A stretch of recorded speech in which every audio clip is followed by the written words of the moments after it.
For today's video, I'm gonna share with you guys kung paano kami nakalikaw ng 9,510 peso para sa search for Mr. and Miss Mentis Child Development Center 2024 para sa aking anak. Ang naging puhunan talaga namin para makalikaw kami ng 9,510 ay ang sipag at ang kapal ng mukha. Oo, kailangan talaga ng kapal na mukha. Hindi po pwedeng masipag ka lang at marami kang kakilala. Kinakailangan ikapalan mo ang iyong mukha para makapagbahagi ka at makapagbigay ka ng maraming sobre. Dahil 50 peraso lang na sobre ang binigay sa amin ng teacher ng aming anak, ay nagdagdag kami ng sobre. Dahil feeling namin ay kukulangin yung sobre. Dahil inisip na namin kaagad na hindi lahat ng bibigyan namin ng sobre ay lalagyan nyo ng laman o ibabalik sa amin ng merong laman.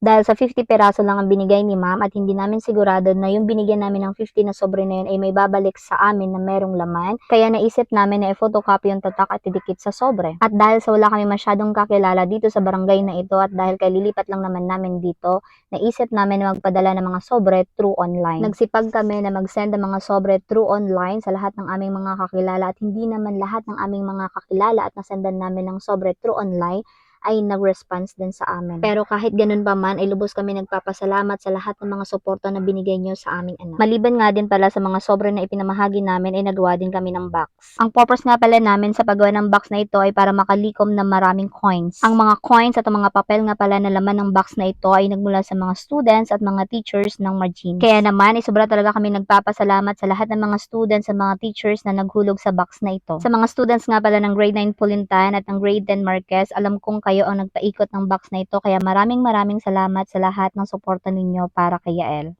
Ang kagandahan nga pala sa pagpapaikot ng box na ito ay nakakalikom kaagad ng pera at any amount ang pwedeng ihulog sa box na ito na kung saan yung mga naguhulog ay hindi rin nahihiya na maghulog kahit piso. At yun talaga yung pinakamaganda sa box na ito na kung saan kahit ilan talagang amount na pwede mong ihulog ay hindi ka mahihiya. Kasi yung iba nahihiya na coins ang ilalagay nila sa sobre. Pero sa totoo lang talaga, ang laki rin talaga ng amount na nalikom namin sa box na ito. Kaya sobra talaga kami nagpapasalamat sa lahat ng mga estudyante at ng mga teachers na naghulog sa box na ito. Pati din nga pala si guard ay naghulog din sa box na ito, kaya sobrang salamat po sa inyong lahat. At dahil alam ko naman na inaabangan nyo kung magkano ang laman ng lahat ng box na ito, kaya naman ay binilang na namin ang laman ng box na ito pagkarating namin sa bahay. Sa pagbibilang nga pala ng mga pera na ito ay pinagsama-sama ko yung 20, 50 pesos at saka yung 100 pesos. Pagkatapos ay binilang ko yung coins na tagwa 100 pesos. Ang kabuang halaga nga pala ng papel na nahulog sa box na ito ay 640 pesos at ang coins naman ay 343 pesos. At para nga pala maging 1,000 pesos ang kabuang halaga ng box na ito ay dinagdagan namin ito ng 17 pesos. Dahil ang total na nalikom namin na pera mula sa box na ito ay 983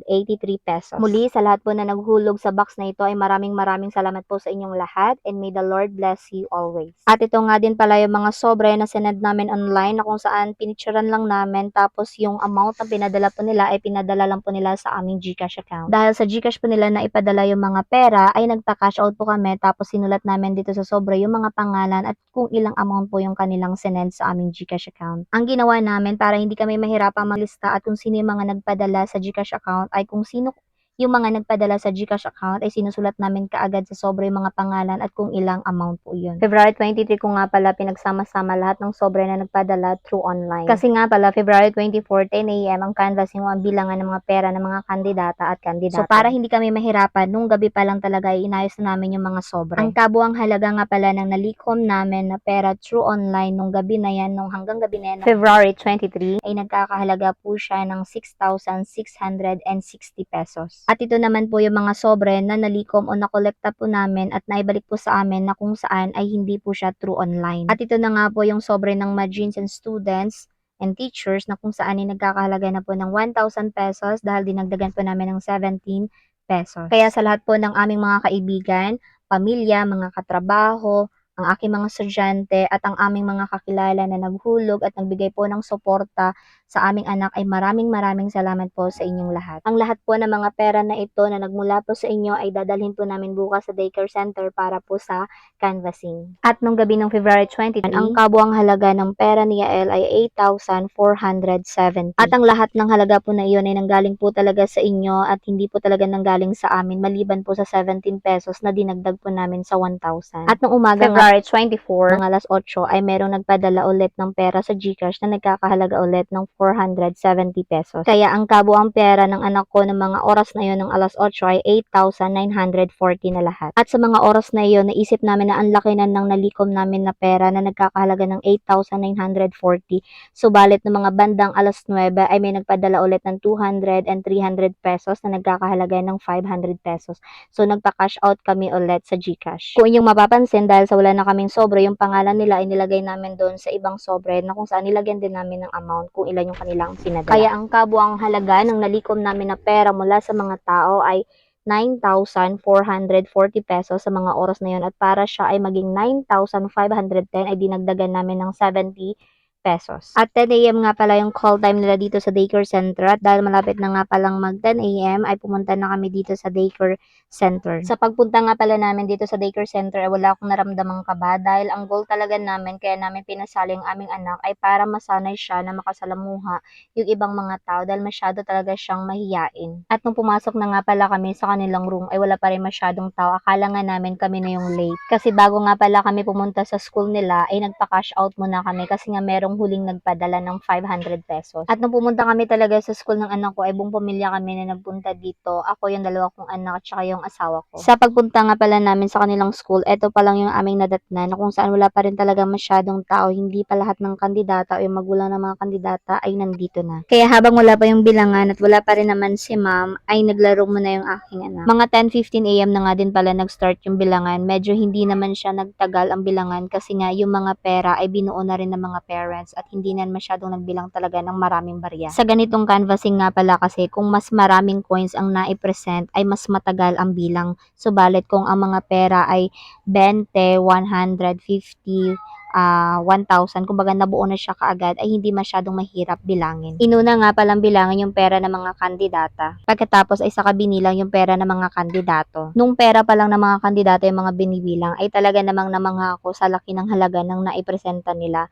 Meron kasing nakapagbuo ng 19,000, tapos 10,000, 7,000, 5,000, mga ganun. So, malalaking halaga na yun. Samantalang yung pera namin ay nasa 9,000 lang yung halagang nalikom namin. Sa bilangan nga pala talaga na ito, malaki yung nalikom na pera ng mga babae. Pagkatapos nga pala bilangin lahat ng pera ng mga lalaki, ay nagulat kami sa naging resulta ng bilangan, dahil yung pera ng aming anak na 9,510, sa kanya pala yung may pinakamalaking halaga, na kung saan siya yung itatanghal na bilang king ng daycare center na ito ngayong taong 2024. Sa pagkakataong ito, hindi talaga namin in-expect ang magiging resulta na magiging king si Yael, kasi wala naman talaga kaming inilagay na malaking halaga na pera sa kanya. Kaya nagpapasalamat talaga kami sa pagpapala ng Panginoon at saka sa lahat ng mga sumuporta sa aking anak. Maraming salamat po sa inyo, dahil kayo po ang naging dahilan kung bakit si Yael ang itatanghal na bilang king ngayong taong 2024 sa daycare center. Ang pera nga pala na nalikom ay bibili nila ng TV at saka ng electric fan sa kanilang classroom. Kaya maraming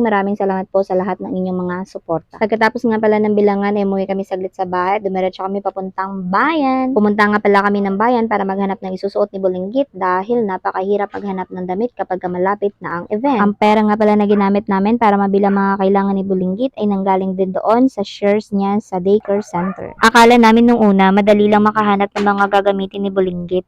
Yun pala ang hirap hanapan ng mga isusuot si Bulinggit dahil ang liit niya. Halos lahat nga pala ng bilihan sa bayan ay nalibot na namin, subalit hindi kami makakita ng damit at ng pants ng saktong-sakto sa kanya dahil napakaliit niya pala talaga. Ang hirap din pala talaga maghanap ng barong na white na pangbata na kung saan ang sukat ay yung dos. Ayon nga pala kasi sa napag-usapan sa daycare center bago kami umalis, ay kulay puti ang susuotin na barong ng king. Sa totoo lang, nalibot talaga namin halos lahat ng bilihan dito sa bayan ng Puerto Princesa, subalit wala talagang may magkasya sa kanya. Napagod at nagutom nga pala kami sa kakahanap ng barong na isusuot niya. Ang hirap niya rin pala talagang hanapan ng sukat ng pants at saka ng sapatos dahil napakaliit ng kanyang sukat. Palipat-lipat nga pala kami ng mga tindahan dito sa bayan ng Puerto Princesa para lang makahanap ng damit na isusuot niya. Sa pagkakataon nga pala na ito, dahil sa sobrang dami ng tindahan ng nalibot namin, ay napapagod na talaga at gusto ko nang sumuko. Gusto ko nang sumuko sa paghahanap ng barong pants at saka ng sapatos na susuotin niya dahil napakahirap, wala talagang may magkasya sa kanya. At dahil wala kaming nakitang barong sa tindahan na ito, wala rin kami nakitang sapatos at wala rin kami nakitang pants na kakasya sa kanya,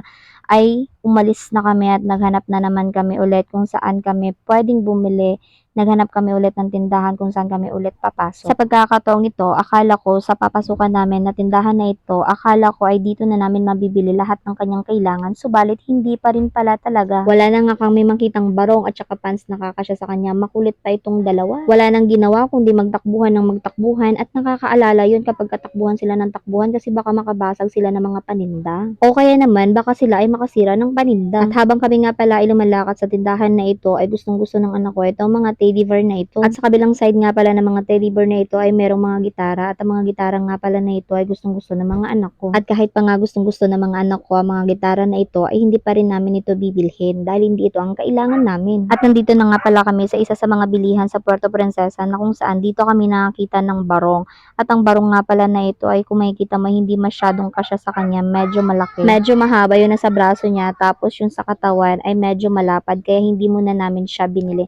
Naghanap na naman kami ulit kung saan kami pwedeng bumili at nagpalibot-libot talaga kami sa bayan kung saan kami pwedeng makabili ng barong na maaaring magkasya sa kanya. At ang susunod nga pala na tindahan na ito ay ang isa sa pinakamalaki na tindahan dito sa Puerto Princesa at akala ko rin at akalan namin ay dito na kami makakabili ng damit na barong na maaaring magkasya sa kanya, saka ng pants at saka ng sapatos. Habang kami ay naglalakad, kami talaga ay nagugutom at napapagod na. Kakapagod, kakahanap, mahirap talagang maghanap ng wala. At dahil sa third floor matatagpuan ang mga damit ng mga pambata, ay nagdiretso na kami sa third floor. At nung nandito na nga kami sa third floor, ang una talaga naming hinanap ay yung barong. Subalit wala talagang magkasyang barong sa kanya at yung pants naman ay meron sanang magkasya sa kanya, subalit sobra naman ng mahal. So hindi namin binili yung pants na napakamahal. So dito na lang muna kami titingin sa mga sapatos. At dito nga sa may sapatos na ito na black ay merong may nagkasya sa kanya. Sa wakas, sa pagkakataong ito ay meron kaming nabili na isang item na gagamitin niya. So ang hahanapin na lang namin talaga ay barong at saka yung pants na pwedeng magkasya sa kanya. Pagkatapos nga pala namin mabayaran ng sapatos na ito ay pumunta na naman kami sa isa pang tindahan. So balit bago kami naglibot sa mga paninda ay dumiretso muna kami sa CR dahil naiihi na ang tatlong lalaki. At dahil naiihi na ang tatlong lalaki at umihi na ang tatlong lalaki, iihi na rin ang babae. Sa tindahan nga din pala na ito ay wala kaming nabiling barong dahil wala ring magkasya sa kanya. So nagpunta lang talaga kami sa tindahan na ito para mag-ihi. Pagkalabas nga pala namin sa tindahan na ito ay bumalik kami doon sa isang tindahan na kung saan yung doon sa sinukatan niya kanina na may nagkasya na barong, doon kami bumalik at doon kami bumili ng barong at saka ng pants kahit na medyo malaki sa kanya. So, ang gagawin na lang namin ay pababawasan na lang namin yung mga barong na yon, ay yung barong na yon at saka yung pants para lang magkasya sa kanya. Ginabi na nga pala kami sa pamimili. So, gabi na kaming nakauwi, gabi na kami nagbiyahe pa uwi ng bahay. Hindi na nga rin pala kami nagtuloy na magrenta ng barong at saka ng pants kasi nga mas mahal yung pagrenta kaysa sa nagbili kami ng bago. Kasi yung renta nag-worth siya kahapon ng 300 to 600. Tapos, yung renta na yon ay barong pa lang yun, yung 600. Wala pa yung pants. Maraming salamat nga pala sa Kashan family nang dahil sa inyo ay nakalikom kami ng halaga. Ganun din sa my college and test the friends. And doon din sa aking high school batchmate and friends. Maraming salamat po sa inyo. And my husband family and to my family, maraming salamat po sa mga ibinigay ninyo. And to my husband friends, maraming salamat po sa amount na binigay ninyo para sa aming anak. At doon din sa aking Majin's family, maraming salamat po sa inyo at sa aking former students and sa aking online friends. At ito po ang kabuang halaga na nalikom namin na 9,510. So maraming salamat po sa inyong lahat nang dahil po sa inyo ay naging king po ng taong 2024 ang aming anak. At kagabi po, March 2, ay maswerte pa rin pong naka-receive kami ng 100 pesos mula sa aking batchmate. Subalit hindi na po ito naisama sa counting. At dahil hindi na po ito nasama sa counting, gagamitin na lang po ito pang disenyo sa top-down na sasakyan ng King and Queen. So maraming salamat po.